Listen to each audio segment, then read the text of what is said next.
Hello everybody, welcome back to the channel. So today we are continuing with my Read Aloud series where I read aloud the entire Twilight Saga to you guys, and we are continuing with part 2 of Midnight Sun by Stephenie Meyer. So before we begin, I just have to make the disclaimer that I do not own any of the text being presented here, nor am I trying to present any of it as my own. It all goes to Stephenie Meyer, all the credit. This is just simply a read aloud made for entertainment purposes, and it's all in fair use. So let's continue today with Midnight Sun by Stephenie Meyer. Chapter 2, Open Book. Just like how it was in Twilight, Open Book was Chapter 2. The same chapter title here. I leaned back against the soft snowbank, letting the dry powder reshape itself around my weight. My skin had cooled to match the air around me, and the tiny pieces of ice felt like velvet under my skin. The sky above me was clear, brilliant with stars, glowing blue in some places, yellow in others. The stars created majestic, swirling shapes against the black backdrop of the empty universe. An awesome sight. Exquisitely beautiful. Or rather, it should have been exquisite. Would have been if I'd been able to really see it. It wasn't getting any better. 6 days had passed. 6 days since I'd hidden here in the empty Denali wilderness. But I was no closer to freedom than I had been since the first moment I'd caught her scent. When I stared up at the jeweled sky, it was as if there were an obstruction between my eyes and its beauty. The obstruction was a face, just an unremarkable human face, but I couldn't quite seem to banish it from my mind. I heard the approaching thoughts before I heard the footsteps that accompanied them. The sound of movement was only a faint whisper against the powder. I was not surprised that Tanya had followed me here. I knew she'd been mulling over this calming conversation for the last few days, putting it off until she was sure of exactly what she wanted to say. She sprang into sight about 60 yards away, leaping onto the tip of an outcropping of black rock and balancing there on the balls of her bare feet. Tanya's skin was silver in the starlight, and her long blonde curls shone pale, almost pink with their strawberry tint. Her amber eyes glinted as she spied me, half buried in the snow, and her full lips stretched slowly into a smile. Exquisite. If I'd really been able to see her. I sighed. She hadn't dressed for human eyes. She wore only a thin conning camisole and a pair of shorts. Crouching down on the promontory of stone, she touched the rock with her fingertips, and her body coiled. Cannonball, she thought. She launched herself into the air. Her shape became a dark, twisting shadow as she spun gracefully between the stars and me. She curled herself into a ball just as she struck the piled snowbank beside me. A blizzard of snow flew up around me. The stars went black, and I was buried deep in the feathery ice crystals. I sighed again, breathing in the ice, but that didn't move to unearth myself. The blackness under the snow neither hurt nor improved the view. I still saw the same face. Edward? The snow was flying again as Tanya swiftly disinterred me. She brushed the powder from my skin, not quite meeting my gaze. Sorry, she murmured. It was a joke. I know, it was funny. Her mouth twisted down. Irina and Kate said I should leave you alone. They think I'm annoying you. Not at all, I assured her. On the contrary, I'm the one who's being rude. Abominably rude. I'm very sorry. You aren't going home, aren't you? She thought. I haven't entirely decided that yet. But you're not staying here. Her thought was wistful now. No, it doesn't seem to be helping. Her lips pushed out into a pout. That's my fault, isn't it? Of course not. She hadn't made anything easier for certain, but the face that haunted me was the only true impediment.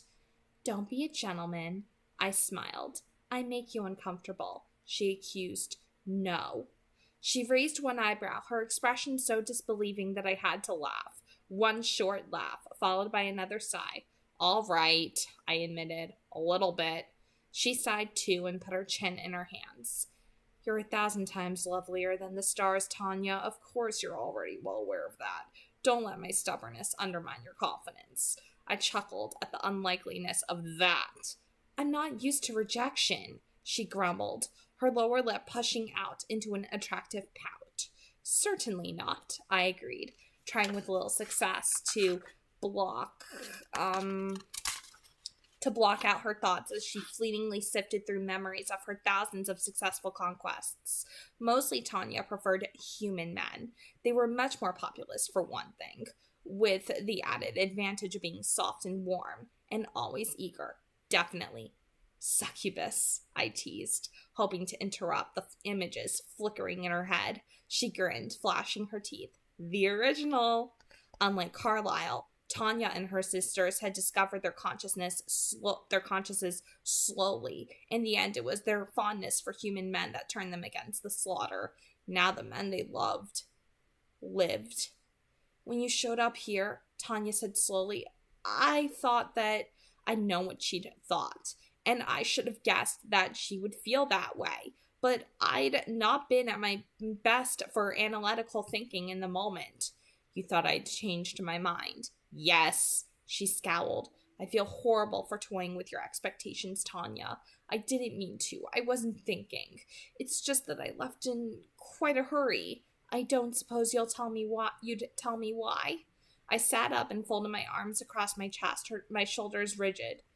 I prefer not to talk about it. Please forgive my reserve.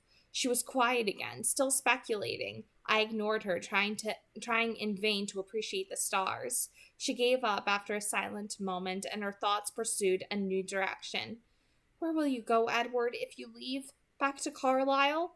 I don't think so, I whispered. Where would I go? I cannot think of one place on the entire planet that held any interest for me. There was nothing I wanted to see or do, because no matter where I went, I would not be going to anywhere. I would only be running from. I hated that. When had I become such a coward? Tanya threw her slender arm around my shoulders. I stiffened but did not flinch from her touch. She meant it as nothing more than friendly comfort. Mostly.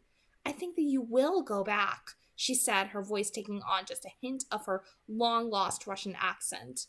No matter what it is, or who it is, that haunts you. You will face it head-on. You're the type. Her thoughts were as certain as her words. I tried to embrace the vision of myself that she saw, the one who faced things head-on. It was pleasant to think of myself that way again. I'd never doubted my courage, my ability to face difficulty before that horrible hour in a high school biology class such a short time ago. I kissed her cheek, pulling back swiftly when she twisted her face toward mine. She smiled ruefully at my quickness. Thank you, Tanya. I needed to hear that. Her thoughts turned petulant. You're welcome, I guess. I wish you would be more reasonable about things, Edward. I'm sorry, Tanya. You know you're far too good for me. I just haven't found what I'm looking for yet. Well, if you leave before I see you again. Goodbye, Edward. Goodbye, Tanya. As I said the words, I could see it. I could see myself leaving, being strong enough to go back to the one place I wanted to be. Again, thank you. She was on her feet in one nimble move, and then she was running away, ghosting across the snow so quickly that her feet had no time to sink in. She left no prints behind her. She didn't look back. My rejection bothered her more than she'd let on before, even in her thoughts. She wouldn't want to see me again before I left. My mouth twisted downward. I didn't like hurting Tanya, though her feelings were not deep, hardly pure, and in any case not something I could return. It still made me feel less than a gentleman. I put my chin on my knees and stared up at the stars again, though I was suddenly anxious to be on my way. I knew that Alice would see me coming home, that she would tell the others. This would make them happy, Carlisle and Esme especially, but I gazed at the stars for one more moment, trying to see past the face in my head. Between me and the brilliant lights in the sky, a pair of bewildered chocolate-brown eyes wondered at my motives, seeming to ask what this decision would mean for her. Of course, I couldn't be sure that was really the information her curious eyes sought. Even in my imagination, I couldn't hear her thoughts. Bella Swan's eyes continued to question, and an unobstructed view of the stars continued to elude me. With a heavy sigh, I gave up and got to my feet. If I ran, I would be back to Carlisle's car in less than an hour, in a hurry to see my family, and wanting very much to be the Edward who faced things head on. I raced across the starlit snowfield, leaving no footprints. "It's going to be okay," Alice breathed. Her eyes were unfocused, and Jasper had one hand lightly under her elbow, guiding her forward as we walked into the run-down cafeteria in a close-huddled group. Rosalie and Emmett led the way, Emmett looking ridiculously like a bodyguard in the middle of a hostile territory. Rosalie looked wary too, but much more irritated than protective. "Of course it is," I grumbled. Their behavior was ludicrous. If I weren't positive that I can handle this moment, I would have stayed home. The sudden shift from our normal, even playful morning, it had snowed in the night, and Emmett and Jasper were not above taking advantage of my distraction to bombard me with slush balls. When they got bored with my lack of response, they'd turned on each other. To this overdone vigilance would have been comical if it weren't so irritating. "She's not here yet, but the way she's going to come in, she won't be downwind if we sit in our regular spot." "Of course we'll sit in our regular spot. Stop it, Alice. You're getting on my nerves. I'll be absolutely fine." She blinked once as Jasper helped her into her seat, and her eyes finally focused on my face. She said, sounding surprised. "I think you're right." "Of course I am," I muttered. I hated being the focus of their concern. I felt a sudden sympathy for Jasper, remembering all the times we'd hovered protectively over him. He met my glance briefly and grinned. "Annoying, isn't it?" I glowered at him. Was it just last week that this long drab room had seemed so killingly dull to me, that it had seemed almost like sleep, like a coma to be here? Today my nerves were stretched tight, piano wires, tense to sing at the lightest pressure. My senses were hyper alert. I scanned every sound, every sight, every movement of the air that touched my skin, every thought, especially the thoughts. There was only one sense I kept locked down, refused to use. Smell, of course. I didn't breathe. I was expecting to hear more about the Cullens in the thoughts that I shifted through. All day I'd been waiting, searching for whichever new acquaintance Bella Swan might have confided in, trying to see the direction the new gossip would take. But there was nothing. No one particularly noticed the 5 vampires in the cafeteria, just as before the girl had come. Several of the humans here were still thinking of her, still thinking the same thoughts from last week, instead of finding this utterly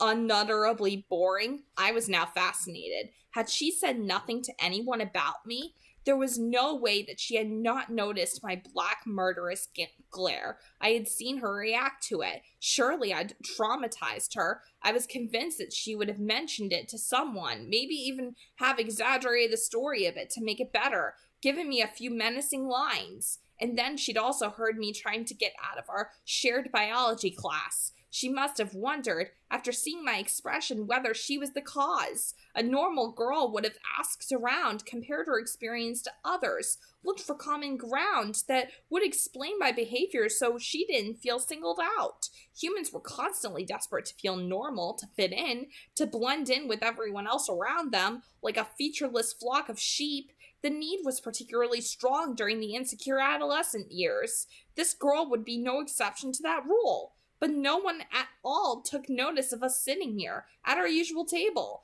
Bella must be exceptionally shy if she hadn't confided in anyone. Perhaps she had spoken to her father. Maybe that was the strongest relationship, though that seemed unlikely, given that she had spent so little time with him throughout her life. She would be closer to her mother. Still, I would have to pass by Chief Swan sometime soon and listen to what he was thinking. "Anything new?" Jasper asked. I concentrated, allowing all the swarms of thoughts to invade my mind again. There wasn't anything that stood out. No one was thinking of us. Despite my earlier worries, it didn't seem that there was anything wrong with my abilities, aside from the silent girl. I'd shared my concerns with Carlisle upon my return, but he'd only ever heard of talents growing stronger with practice. Never did they atrophy. Jasper waited impatiently. Nothing. She must not have said anything. All of them raised eyebrows at this. "Maybe you're not as scary as you think you are," Emmett said, chuckling. I bet I could have framed her far better than that. I rolled my eyes at him. Wonder why? He puzzled again over my revelation about the girl's unique silence. We've been over that. I don't know. She's coming in, Alice murmured then. My body froze. Try to look human. Human, you say? Emmett asked. He held up his right fist, twisting his fingers to reveal the snowball he'd saved in his palm. It had not melted there. He'd squeezed it into a lumpy block of ice. He had his eyes on Jasper, but I saw the direction of his thoughts. So did Alice, of course. When he abruptly hurled the ice chunk at her, she flicked it away with the casual flutter of her fingers. The ice ricocheted across the length of the cafeteria, too fast to be visible to human eyes, and shattered with a sharp crack against the brick wall. The brick cracked, too. The heads in that corner of the room all turned to stare at the pile of broken ice on the floor, and then swiveled to find the culprit. They didn't look farther than a few tables away. No one looked at us. Very human, Emmett, Rosalie said scathingly. Why don't you punch through the wall while you're at it? It would look more impressive if you did it, gorgeous. I tried to pay attention to them, keeping a grin fixed on my face as though I were part of their banter. I did not allow myself to look toward the line where I knew she was standing, but that was all I was listening to. I could hear Jessica's impatience with the new girl, who seemed to be distracted too, standing motionless in the moving line. I saw in Jessica's thoughts that Bella Swan's cheeks were once more colored bright pink with blood. I pulled in a few short, shallow breaths, ready to quit breathing if any hint of her scent touched the air near me.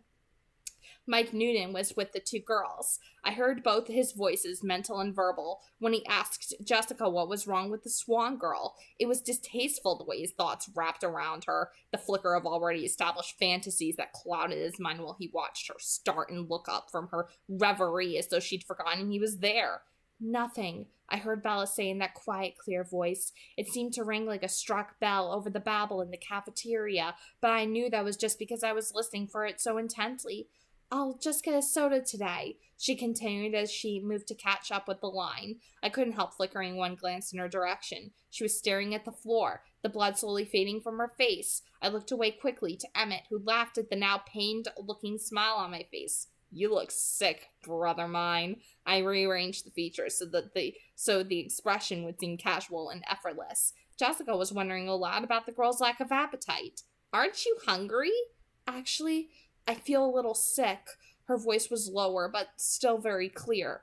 Why did it bother me, the protective concern that suddenly emanated from Mike Noonan's thoughts? Why did it matter that there was a possessive edge to them? It wasn't my business if Mike Noonan felt unnecessarily anxious for her. Perhaps this was the way everyone responded to her. Hadn't I wanted instinctively to protect her too, before I'd wanted to kill her, that is? But was the girl ill? It was hard to judge. She looked so delicate with her translucent skin. Then I realized what I was worrying, just like that dim-witted boy, and I forced myself not to think about her health. Regardless, I didn't like monitoring her through Mike's thoughts. I switched to Jessica's, watching carefully as the three of them chose which table to sit at.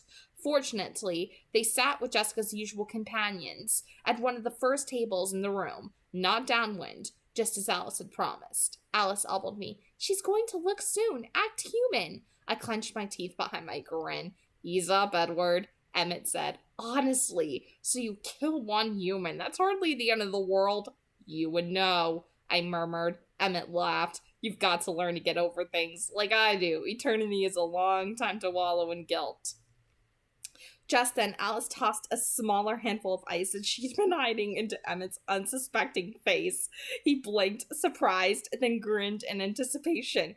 You asked for it, he said as he leaned across the table and shook his ice-encrusted hair in her direction. The snow melting in the warm room flew out from his hair in a thick shower of half liquid, half ice. Ew! Rose complained as she and Alice recoiled from the deluge. Alice laughed and we all joined in. I could see in Alice's head how she'd orchestrated this perfect moment, and I knew that the girl, I should stop thinking of her that way, as if she were the only girl in the world, that Bella would be watching us laugh and play, looking as happy and human and unrealistically ideal as a Norman Rockwell painting. Alice kept laughing and held her tray up as a shield. The girl, Bella, must still be staring at us, staring at the Cullens again, someone thought, catching my attention. I looked automatically toward the unintentional call. easily recognizing the voice as my eyes found their destination. I'd been listening to it so much today. But my eyes slid right past Jessica and focused on the girl's penetrating gaze. She looked down quickly, hiding behind her thick hair again. What was she thinking? The frustration seemed to be getting more acute as time went on, rather than dulling. I tried, uncertain for I'd never done this before, to probe with my mind at the silence around her. My extra hearing had always come to me naturally without asking. I'd never had to work at it. But I concentrated now, trying to break through whatever armor surrounded her. Nothing but silence. What is it about her? Jessica thought, echoing my own irritation. Edward Cullen is staring at you, she whispered in the Swan girl's ear, adding a giggle. There was no hint of her jealous annoyance in her tone. Jessica seemed to be skilled at feigning friendship. I listened, too engrossed, to the girl's response. He doesn't look angry, does he? She whispered back. So she had noticed my wild reaction last week. Of course she had. The question confused Jessica. I saw my own face in her thoughts as she checked my expression, but I did not meet her glance. I was still concentrating on the girl, trying to hear something. Intent focus didn't seem to help at all. No, Jess told her, and I knew that she wished she could say yes. How it rankled her, my staring, though there was no trace of that in her voice. Should he be? I don't think he likes me, the girl whispered back, laying her head down on her arm as if she were suddenly tired. I tried to understand the motion, but I could only make guesses. Maybe she was tired. The Cullens don't like anybody, Jess assured her. Well, they don't notice anybody enough to like them. They never used to. Her thought was a grumble of complaint. But he's still staring at you. Stop looking at him, the girl said anxiously, lifting her head from her arm to make sure Jessica obeyed the order. Jessica giggled, but did as she was asked. The girl did not look away from her table for the rest of the hour. I thought, though of course I could not be sure, that this was deliberate. It seemed as though she wanted to look at me. Her body would shift slightly in my direction, her chin would begin to turn, and then she would catch herself, take a deep breath, and stare fixatedly at whoever was speaking. I ignored the other thoughts around the girl for the most part, as they were not, momentarily, about her. Mike Noonan was planning a snowball fight in the parking lot after school, not seeming to realize that the snow had already started to rain. The flutter of soft flakes against the roof had become the more common patter of raindrops. Could he really not hear the change? It seemed loud to me. When the lunch period ended, I stayed in my seat. The humans filed out, and I caught myself trying to distinguish the sound of her footsteps from the rest, as if there was something important or unusual about them. How stupid. My family made no move to leave either. They waited to see what I would do. Would I go to class, sit beside the girl where I could smell the absurdly potent scent of her blood and feel the warmth of her pulse in the air on my skin? Was I strong enough for that? Or had I had enough for one day?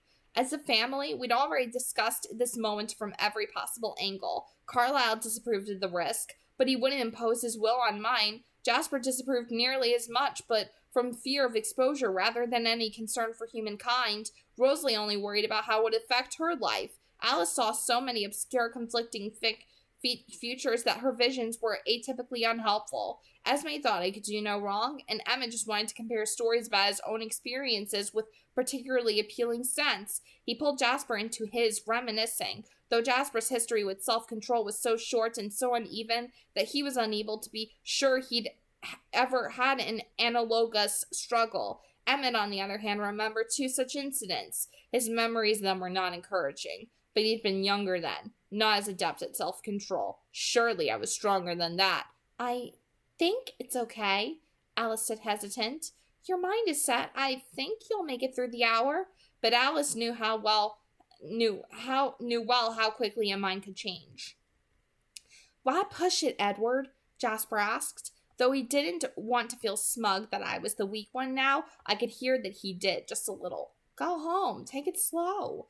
What's the big deal? Emmett disagreed. Either he will or he won't kill her. Might as well get it over with. Either way. I don't want to move yet, Rosalie complained. I don't want to start over. We're almost out of high school, Emmett. Finally! I was evenly torn on the decision. I wanted so badly to face this head on rather than running away again. But I didn't want to push myself too far either. It had been a mistake last week for Jasper to go so long without hunting. Was this just as just as pointless a mistake? I didn't want to uproot my family. None of them would thank me for that. But I wanted to go to my biology class. I realized that I wanted to see her face again. That's what decided it for me. That curiosity. I was angry with myself for feeling it. Hadn't I promised myself that I wouldn't let the silence of the girl's mind make me unduly interested in her? And yet here I was, most unduly interested. I wanted to know what she was thinking. Her mind was closed, but her eyes were very open. Perhaps I could read them instead. No, Rose, I think it really will be okay, Alice said. It's firming up. I'm 93% sure that nothing bad will happen if he goes to class. She looked at me, inquisitive, wondering what had changed in my thoughts that made her vision of the future more secure. Would curiosity be enough to keep Bella Swan alive? Emmett was right, though. Why not go get it over with? Either way, I would face the temptation head on. Go to class, I ordered, pushing away from the table. I turned and strode away from them without looking back. I could hear Alice's worry, Jasper's censure, Emmett's approval, and Rosalie's irritation trailing after me. I took one last deep breath at the door of the classroom and then held it in my lungs as I walked into the small, warm space. I was not late. Mr. Banner was still setting up for today's lab. The girl sat at our table, her face down again, staring at the folder she was doodling on. I examined the sketch as I approached, interested in even this trivial creation of her mind, but it was meaningless, just a random scribbling of loops within loops. Perhaps she was not concentrating on the pattern, but thinking of something else. I pulled my chair back with unnecessary roughness, laying it scrape against the linoleum. Humans always felt more comfortable when noise announced someone's approach. I knew she heard the sound. She did not look up, but her hand missed a loop in the design she was drawing, making it unbalanced. Why didn't she look up? Probably she was frightened. I must be sure to leave her with a different impression of me, make her think she'd been imagining things before. Hello? I said in a quiet voice I used when I wanted to make humans more comfortable, forming a polite smile with my lips that would not show any teeth. She looked up then, her wide brown eyes startled and full of silent questions. It was the same expression that had been obstructing my vision for the past week. As I stared into those oddly deep brown eyes, the color was like milk chocolate, but the clarity was more comparable to strong tea. There was a depth and transparency near her pupils. There were tiny flecks of agate green and golden caramel. I realized that the hate I had imagined this girl somehow deserved for simply existing, had evaporated. Not breathing now, not tasting her scent, I found it hard to believe that anyone so vulnerable could ever be deserving of hatred. Her cheeks began to flush, and she said nothing. I kept my eyes on hers, focusing only on their questioning depths, and tried to ignore the appetizing color of her skin. I had enough breath to speak for a while longer without inhaling. My name is Edward Cullen, I said, though she already knew it. It was the polite way to begin. I didn't have a chance to introduce myself last week. You must be Belle Swan. She looked confused. There was that little pucker between her eyes again. It took her half a second longer than it should have to respond. How do you know my name? She demanded, and her voice shook just a little. I must have truly terrified her, and this made me feel guilty. I laughed gently. It was a sound that I knew made humans more at ease. Oh, I think everyone knows your name. Surely she must have realized that she'd become the center of attention in this monotonous place. The whole town's been waiting for you to arrive. She frowned as if this information was unpleasant. I supposed, being as shy as she appeared to be, attention would seem like a bad thing to her. Most humans felt the opposite. Though they didn't want to stand out from the herd, at the same time they craved a spotlight for their individual uniformity. No, she said. I meant, why did you call me Bella? Do you prefer Isabella? I asked, perplexed that I couldn't see where this question was leading. I didn't understand. She'd made her preference clear many times that first day. Were all humans this incomprehensible without the mental context as a guide? How much I must rely on that extra excuse? Would I be completely blind without it? No, I like Bella, she answered, leaning her head slightly to one side. Her expression, if I was reading it correctly, was torn between embarrassment and confusion. But I think my dad, must call me Isabella behind my back. That's what everyone here seems to know me as. Her skin darkened one shade pinker. Oh, I said, and quickly looked away from her face. just realized what her emotions meant. I had slipped up, made an error. If I hadn't been eavesdropping on all the others that first day, then I would have addressed her initially by her full name. She knows the difference. I felt a pang of unease. It was very quick of her to pick up on my slip. Quite astute, especially for someone who was supposed to be terrified by my proximity.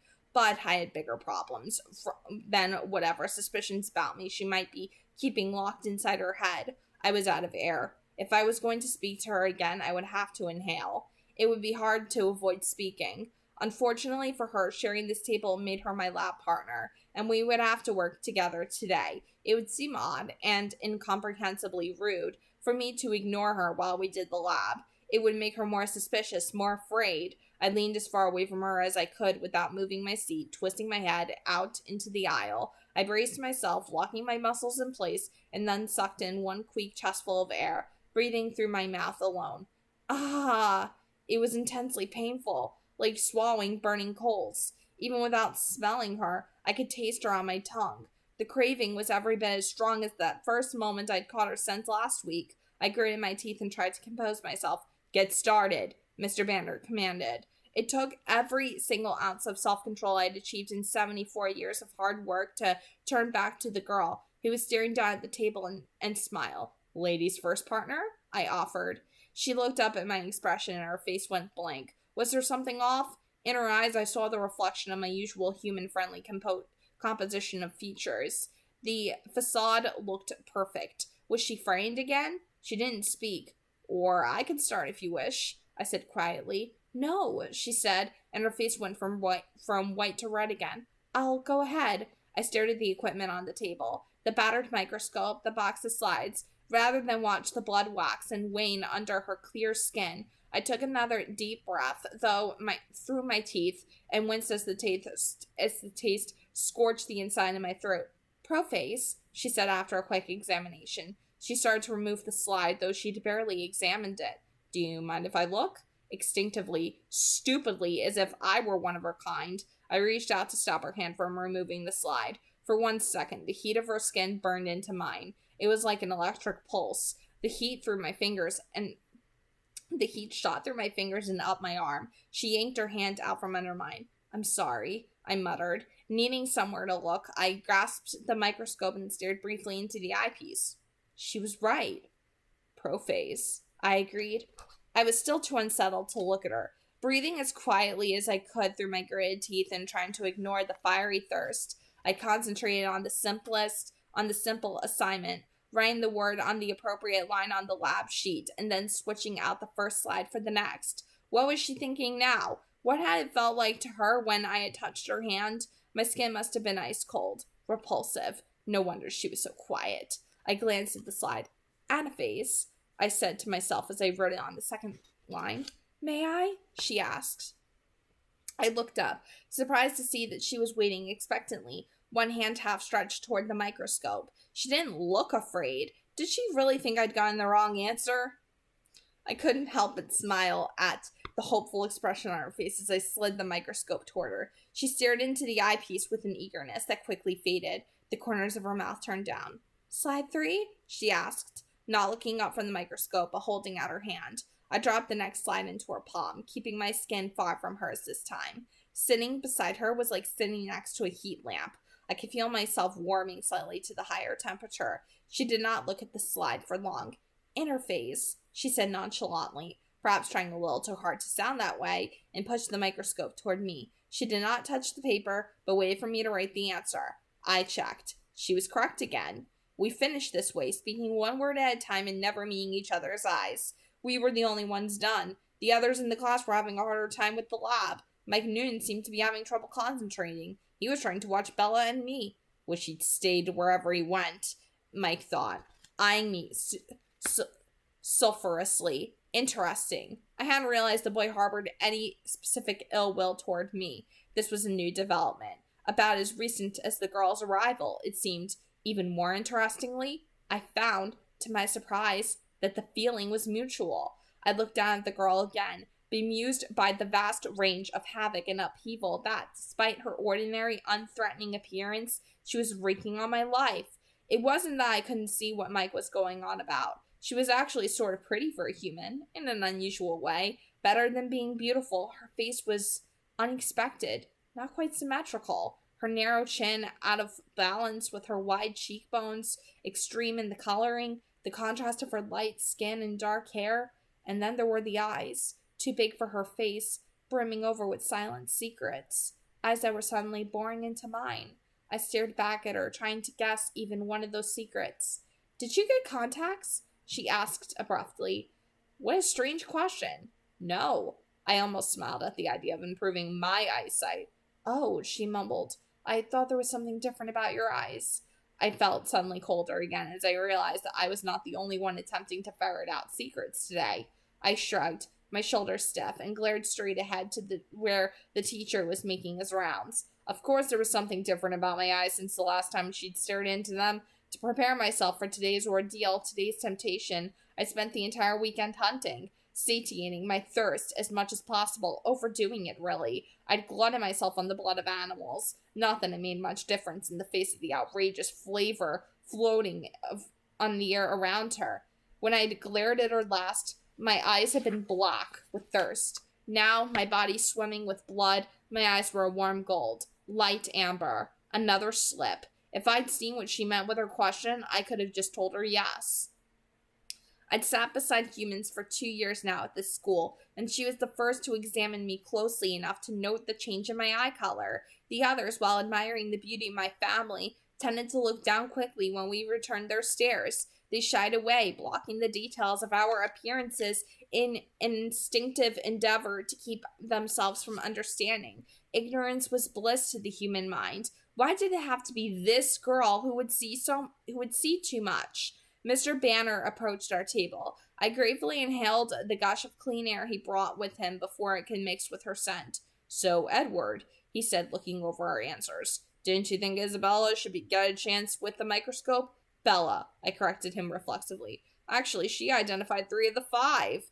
Mr. Banner's thoughts were skeptical as he turned to look at the girl. "Have you done this lab before?" I watched, engrossed, as she smiled, looking slightly embarrassed. "Not with onion root." "Whitefish blastula?" Mr. Banner probed. "Yeah." This surprised him. Today's lab was something he'd pulled from a senior class course. He nodded thoughtfully at the girl. "Were you in an advanced placement program in Phoenix?" "Yes." She was advanced, then. Intelligent for a human. This did not surprise me. "Well," Mr. Banner said, pursing his lips, "it's good you two are lab partners." He turned and walked away, mumbling, "So the other kids can get a chance to learn something for themselves," under his breath. I doubted the girl could hear that. She began scrawling loops across her folder again. 2 slips so far in 1/2 hour, an extremely poor showing on my part. Though I had no idea at all what the girl thought of me, how much did she fear? How much did she suspect? I knew I needed to put forth a better effort to leave her with a new impression, something to quell our memories of our ferocious last encounter. "It's too bad about the snow, isn't it?" I said, repeating the small talk that I'd heard a dozen students discuss already, a boring, standard topic of conversation. The weather, always safe. She stared at me with obvious doubt in her eyes, an abnormal reaction to my very normal words. "Not really." I tried to steer the conversation back to trite paths. She was from a much brighter, warmer place. Her skin seemed to reflect that somehow, despite its fairness, and the cold must make her uncomfortable. My icy touch certainly had. "You don't like the cold," I guessed. "Or the wet," she agreed. "Forks must be a difficult place for you to live. Perhaps you should not have come here," I wanted to add. "Perhaps you should go back to where you belong." Ooh, harsh. I wasn't sure I wanted that, though. I would always remember the scent of her blood. Was there any guarantee that I wouldn't eventually follow her? Besides, if she left, her mind would forever remain a mystery, a constant nagging puzzle. "You have no idea," she said in a low voice, glowering past me for a moment. Her answers were never what I expected. They made me want to ask more questions. "Why did you come here, then?" I demanded, realizing that my tone was too accusatory, not casual enough for the conversation. The question sounded rude, prying.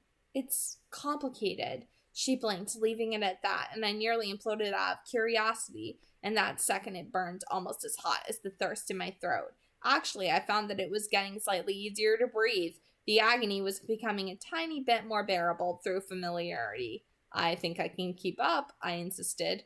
Perhaps common courtesy would compel her to answer my questions as long as I was impolite enough to ask them.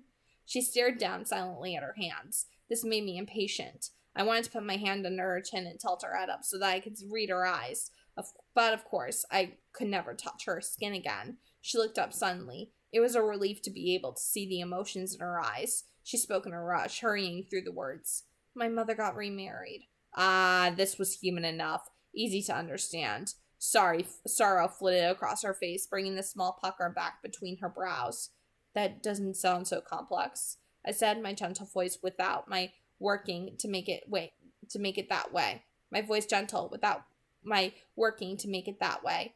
Her dejection left me oddly helpless, wishing there was something I could do to make her feel better. A strange impulse. When did that happen? Last September, she sighed heavily. Not quite a sigh. I froze for a moment as her warm breath brushed my face. And you don't like him? I gasped after that short pause, still fishing for more information. No, Phil is fine, she said, correcting my assumption. There was a hint of a smile now around the corners of her full lips. Too young maybe, but nice enough.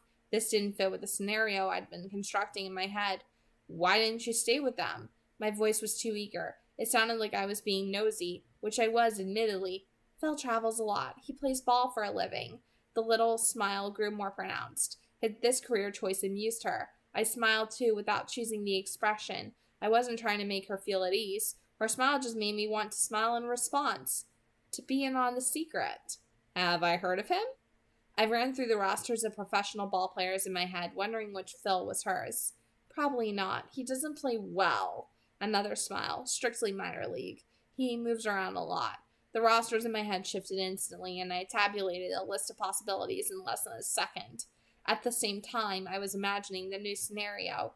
And your mother sent you here so she could travel with him, I said. Making assumptions seemed to get more information out of her than questions did. It worked again. Her chin jutted out and her expression was suddenly stubborn. No, she did not send me here, she said, and her voice had a new hard edge to it. My assumption had upset her, though I couldn't quite see it. I sent myself. I could not guess at her meaning, or the source behind her pique. I was entirely lost. There was just no making sense of the girl. She wasn't like other humans. Maybe the silence of her thoughts and the perfume of her scent were not the only unusual things about her. I don't understand, I admitted, hating to concede. She sighed and stared into my eyes for longer than most normal humans were able to stand. She stayed with me at first, but she missed him, Bella explained slowly, her tone growing more forlorn with each word. It made her unhappy, so I decided it was time to spend some quality time with Charlie. The tiny pucker between her eyes deepened. But now you're unhappy, I murmured. I kept speaking my hypothesis aloud, hoping to learn from her refutations. This one, however, did not seem as far off the mark. And, she said, as if this was not even an aspect to be considered. I continued to stare into her eyes, feeling that I'd finally gotten my first real glimpse into her soul. I saw in that one word where she ranked herself among her own priorities. Unlike most humans, her own needs were far down the list. She was selfless. As I saw this, the mystery of the person hiding inside this quiet mind began to clear a little. That doesn't seem fair, I said. I shrugged, trying to seem casual. She laughed, but there was no amusement in the sound. Hasn't anyone ever told you? Life isn't fair. I wanted to laugh at her words, though I, too, felt no real amusement. I knew a little something about the unfairness of life. I believe I have heard that somewhere before. She stared back at me, seeming confused again. Her eyes flickered away and then came back to mine. So that's all, she told me. I was not ready to let this conversation end. The little V between her eyes, a remnant of her sorrow, bothered me. You put on a good show, I spoke slowly, still considering the next hypothesis. But I'd be willing to bet that you're suffering more than you let anyone see. She made a face, her eyes narrowing and her mouth twisting into a lopsided frown, and she looked back toward the front of the class. She didn't like it when I guessed right. She wasn't the average martyr. She didn't want an audience for her pain. Am I wrong? She flinched slightly, but otherwise pretended not to hear me. That made me smile. I didn't think so. Why does it matter to you? She demanded, still staring away. That's a very good question, I admitted, more to myself than to her. Her discernment was better than mine. She saw right to the core of things while I floundered around the edges, sifting blindly through the clues. The details of her very human life should not matter to me. It was wrong for me to care what she thought. Beyond protecting my family from suspicion, human thoughts were not significant. I was not used to being the less intuitive of any pairing. I relied on my extra hearing too much. I clearly was not as perceptive as I gave myself credit for. The girl sighed and glowered toward the front of the classroom. Something about her frustrated expression was humorous. The whole situation, the whole conversation was humorous. No one had ever been in more danger from me than this small human girl. At any moment I might, distracted by my ridiculous absorption in the conversation, inhale through my nose and attack her before I could stop myself. She was irritated because I hadn't answered her question. Am I annoying you? I asked, smiling at the absurdity of it all. She glanced at me quickly, and then her eyes seemed to get trapped by my gaze. Not exactly, she told me. I'm more annoyed at myself. My face is so easy to read. My mother always calls me her open book. She frowned, disgruntled. I stared at her in amazement. She was upset because she thought I saw her because she thought I saw through her too easily. How bizarre. I'd never expected so much effort to understand someone in all my life, or rather existence, as life was hardly the right word. I did not truly have a life. On the contrary, I disagreed, feeling strangely wary, as if there were some hidden danger here that I was failing to see. Beyond the very obvious danger, something more. I was suddenly on edge. The premonition making me anxious. I find you very difficult to read. You must be a good reader, then, she guessed, making her own assumption, which was, again, right on target. Usually, I agreed. I smiled at her widely then, letting my lips pull back to expose the rows of gleaming steel-strong teeth behind them. It was a stupid thing to do, but I was abruptly, unexpectedly desperate to get some kind of warning through to the girl. Her body was closer to me than before, having shifted unconsciously in the course of our conversation. All the little markers and signs that were sufficient to scare off the rest of humanity did not seem to be working on her. Why did she not cringe away from me in terror? Surely she had seen enough of my darker side to realize the danger. I didn't get to see it if my warning had the intended effect. Mr. Banner called for the class's attention just then, and she turned away from me at once. She seemed a little relieved for the interruption, so maybe she understood unconsciously. I hoped she did. I recognized the fascination growing inside me, even as I tried to root it out. I could not afford to find Bella Swan interesting, or rather, she could not afford that. Already I was anxious for another chance to talk to her. I wanted to know more about her mother, her life before she came here, her relationship with her father, all the meaningless details that would flesh out her character further. But every second I spent with her was a mistake, a risk she shouldn't have to take.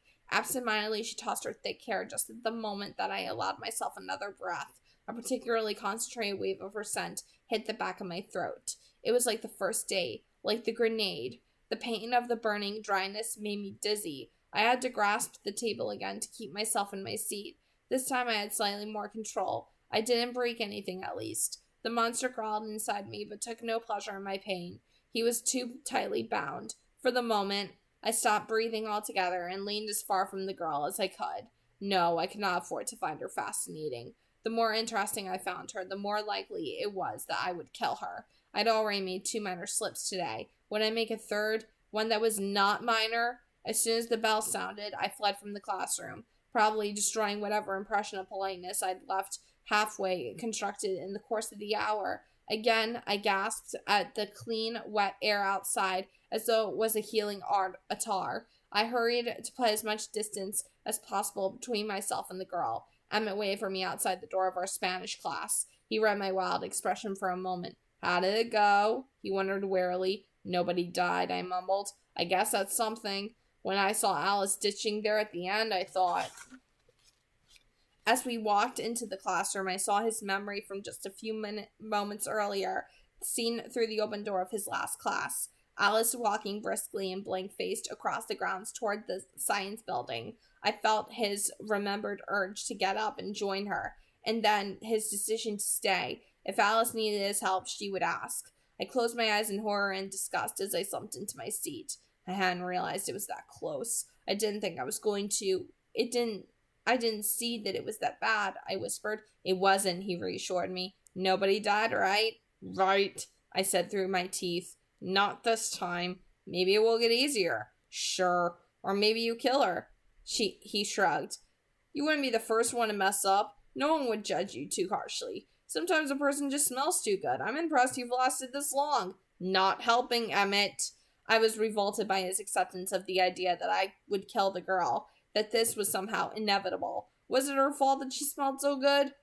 I know when it happened to me, he reminisced, taking me back with him half a century, to a country lane at dusk, where a middle-aged woman was pulling her dried sheets from a line strung between the apple trees. I'd seen this before, the strongest of his two encounters, but the memory seemed particularly vivid now, perhaps because my throat still ached from the last hour's scorching.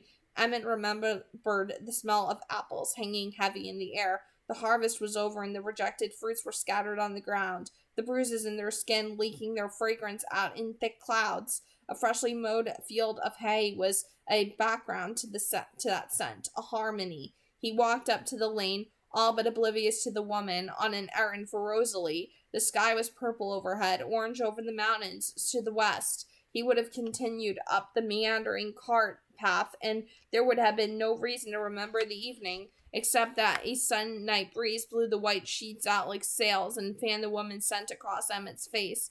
Ah! I groaned quietly, as if my own remembered thirst was not enough. I know, I didn't last half a second. I didn't even think about resisting. His memory became far too explicit for me to stand. I jumped to my feet, my teeth locked hard. "Estás bien, Edward?" Mrs. Goff asked, startled by my sudden movement. I could see my face in her mind, and I knew that I looked far from well. Perdóname, I muttered as I darted for the door. Emmett? Por favor, puedes ayudar a tu hermano? She asked, gesturing helplessly toward me as I rushed out of the room. Sure, I heard him say, and then he was right behind me. He followed me to the far side of the building, where he caught up to me and put his hand on my shoulder.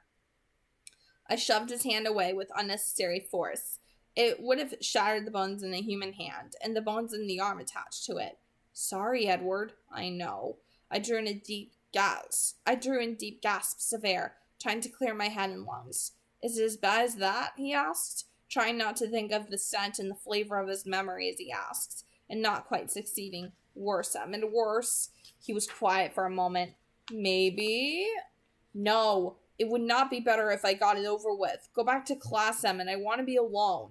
He turned without another word or thought and walked quickly away. He would tell the Spanish teacher that I was sick or ditching or a dangerously out-of-control vampire. Did his excuse really matter? Maybe I wasn't coming back. Maybe I had to leave. I returned to my car to wait for school to end, to hide again. I should have spent the time making decisions or trying to bolster my resolve, but like an addict, I found myself searching through the babble of thoughts emanating from the school buildings.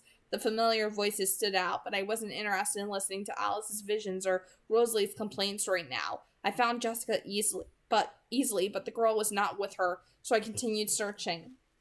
Mike Noon's thoughts caught my attention, and I located her at last in gym with him. He was unhappy because I'd spoken to her today in biology. He was running over a response when he'd brought up the subject. I've never seen him actually say more than a word here or there to anyone. Of course he would decide to talk to Bella. I don't like the way he looks at her, but she didn't seem too excited about him. What did she say to me earlier? Wonder what was with him last Monday. Something like that. Didn't sound like she cared. It couldn't have been much of a conversation. He cheered himself with the idea that Bella had not been interested in her exchange with me. This annoyed me quite a bit, so I stopped listening to him. I put in a CD of violent music, and then turned it up until it drowned out other voices. I had to concentrate on the music very hard to keep myself from drifting back to Mike Noon's thoughts to spy on the unsuspecting girl. I cheated a few times as the hour drew closer, not spying I tried to convince myself. I was just preparing. I wanted to know exactly when she would leave the gym, when she would be in the parking lot. I didn't want her to take me by surprise. As the students started to file out of the gym doors, I got out of my car, not sure why I did it. The rain was light. I ignored it as it slowly saturated my hair. Did I want her to see me here? Did I hope she would come to speak to me? What was I doing? I didn't move, though I tried to convince myself to get back in the car, knowing my behavior was reprehensible. I kept my arms folded across my chest and breathed very shallowly as I watched her walk slowly toward me, her mouth turning down at the corners. She didn't look at me. A few times she glanced up at the clouds with a scowl, as if they had offended her. I was disappointed when she reached her car before she had to pass me. Would she have spoken to me? Would I have spoken to her? She got into a faded red Chevy truck, a rusted behemoth that was older than her father. I watched her start the truck. The old engine roared louder than any other vehicle in the lot, and then hold her hands out toward the heating vents. The cold was uncomfortable to her. She didn't like it. She combed her fingers through her thick hair, pulling locks through the stream of hot air as though she was trying to dry them. I imagined that the cab of that truck would smell what the cab of that truck would smell like, and then quickly drove out of the thought. She glanced around as she prepared to back out, and finally looked in my direction. She stared back at me for only half a second, and all I could read in her eyes was surprise before she tore them away and jacked the truck into reverse, and then squealed to a stop again, the back end of the truck missing a collision with Nicole Casey's more compact by mere inches. She stared into her rearview mirror, her mouth hanging open, horrified at her near miss. When the other car had pulled past her, she checked all her blind spots twice and then inched out of the parking space so cautiously that it made me grin. It was as though she thought she was dangerous in her decrepit truck. The thought of Bella Swan being dangerous to anyone, no matter what she was driving, had me laughing while the girl drove past me, staring straight ahead. Okay, so like I said, each chapter takes me up to at least like a full hour in order to actually read the entire thing, because Stephenie Meyer made the chapters so damn long. It's like she put so much more detail into Edward's head, and I think I know why. It's because Edward's point of view is such a stark juxtaposition from Bella's point of view, where Bella is just a normal, ordinary human girl. Here's a guy that has a history of being a killer, who has a history of this temptation to drink human blood, who has a very, like, checkered past, to say the very least. And of course he's battling with that, and he's fighting with himself more than anything. And with this whole entire chapter, I like how it starts off with him in that conversation with Tanya, and Tanya from the Denali Coven. You meet her officially in Breaking Dawn, but I'm glad I started it here, where we kind of meet her officially in Midnight Sun, like knowing that was the family that he spent time with, and they have like that conversation, of course, because Tanya at one point did find Edward attractive,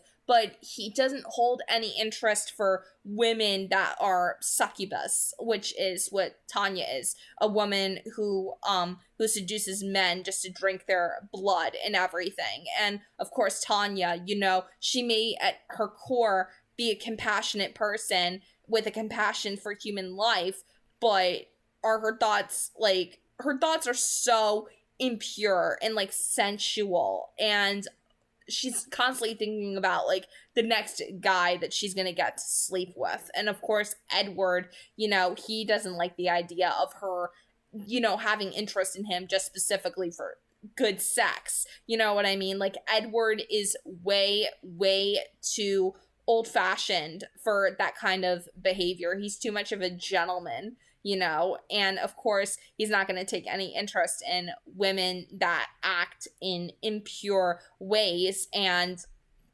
what I like about this chapter too, but before we even begin talking about like Jasper and all of that, I do have to like say that this kind of ties into something that I think I missed the opportunity to talk about with the first chapter, where he talks about how he and his family interact with each other. Like, you see how they interact with each other, like the little snowball fight in the cafeteria trying to break the tension and all of that. Like, the thing is that with Edward, like, he only keeps, like, his thoughts specifically on his family for the most part. Like, he blocks out everybody else's, but he tries to focus so specifically on his family's thoughts.